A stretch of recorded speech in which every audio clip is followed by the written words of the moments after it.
Welcome to First Principles Daily, episode 29 for July 4th, 2026. Today we reason from raw materials, not analogy. Before Gutenberg, a book cost as much as a house. Afterward, the marginal cost of another page fell toward paper and ink alone. In 1450, a handwritten Bible required months of a trained scribe's time. That volume sold for a sum that could buy a small farm. 50 years later, a printed edition of the same text could be produced in days. It sold for the price of a few days' wages.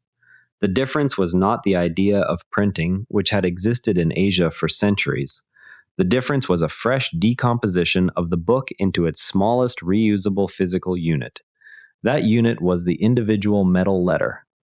A set of supporting inventions made that unit cheap to cast, ink, and reuse thousands of times. Medieval book production treated each volume as a unique object. Its cost was dominated by the time required to form every letter by hand. Monasteries and later commercial scriptoria organized labor around the assumption that the only reliable way to reproduce text was to copy it letter by letter, line by line, page by page. Illumination and binding added further weeks or months. Because the process scaled only by adding more scribes, the finished price of a book remained high even when the raw materials were comparatively modest. Those materials were parchment or early rag paper and simple carbon ink. That price was accepted as natural because every workshop had inherited the same workflow from the previous generation.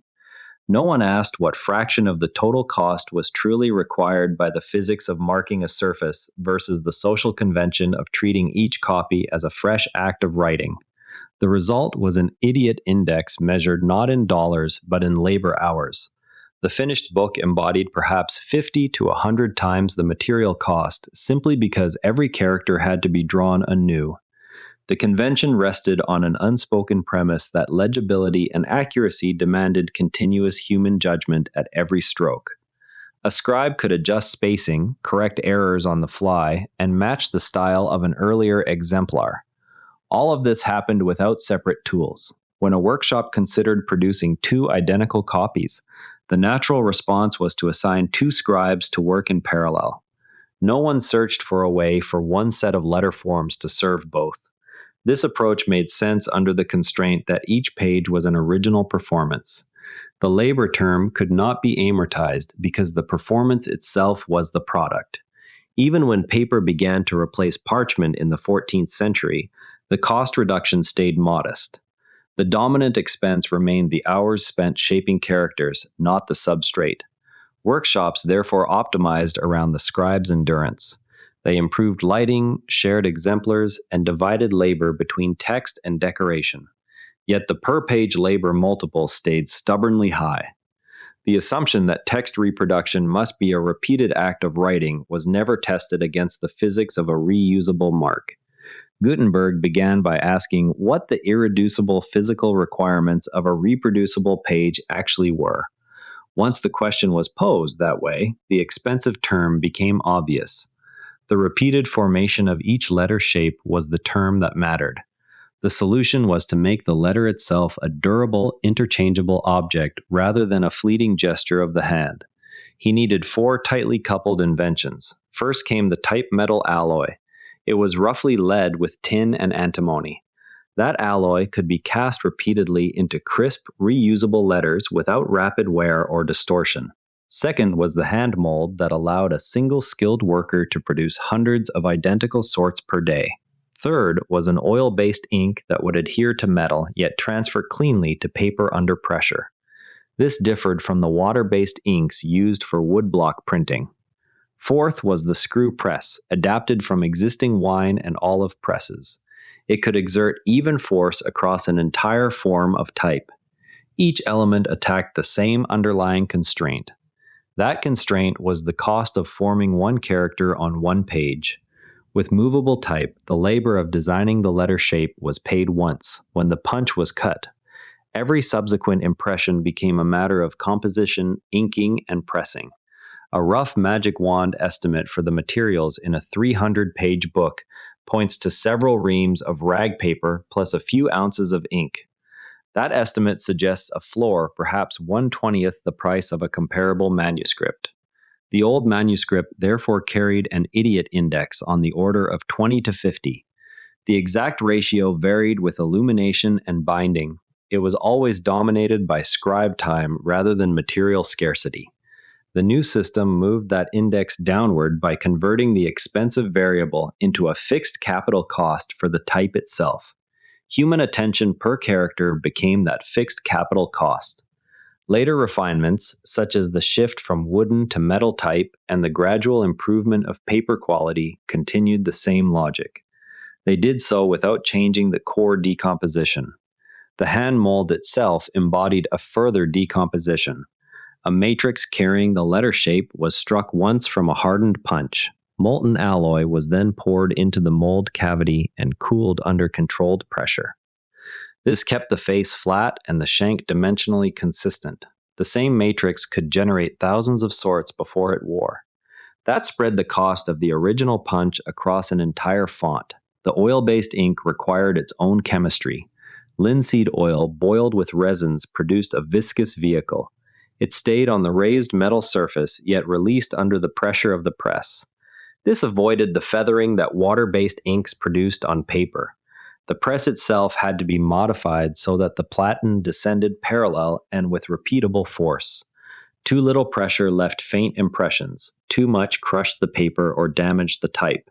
Each of these steps addressed a specific failure mode that would have kept the idiot index high if left unsolved. Without a durable alloy, the sorts would have deformed after a few hundred impressions. That would force frequent recasting and erase most of the labor savings.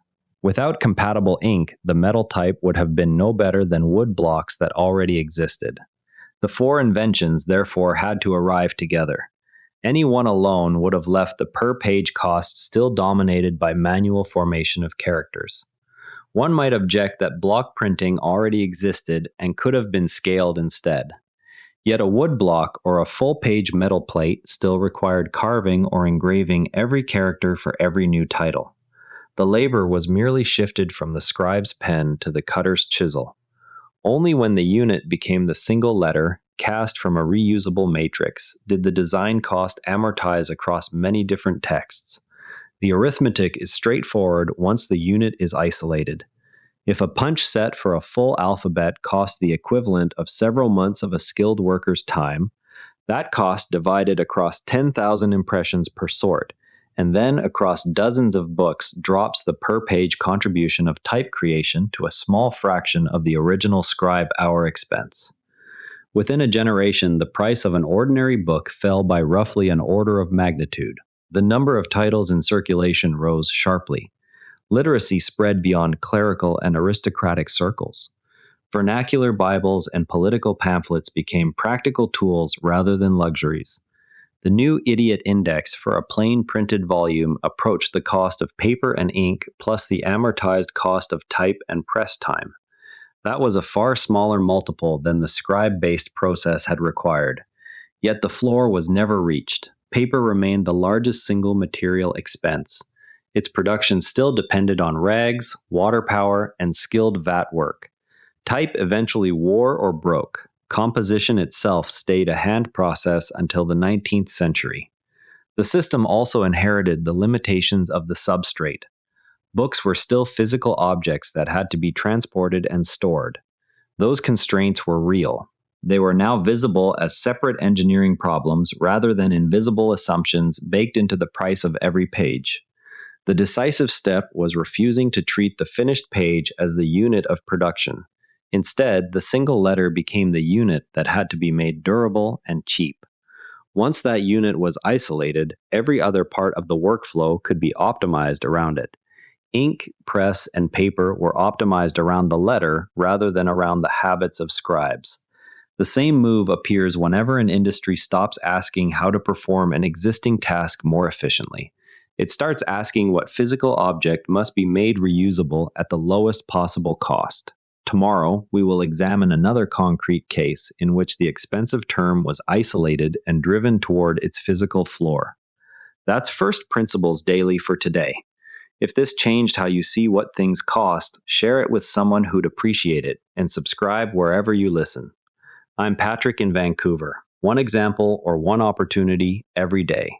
See you tomorrow. And if you'd rather watch than listen, find us on YouTube at Nerra Network. Links in the show notes. This episode used AI voice synthesis of my voice. Editorial selection and analysis are my own. I'm about to prove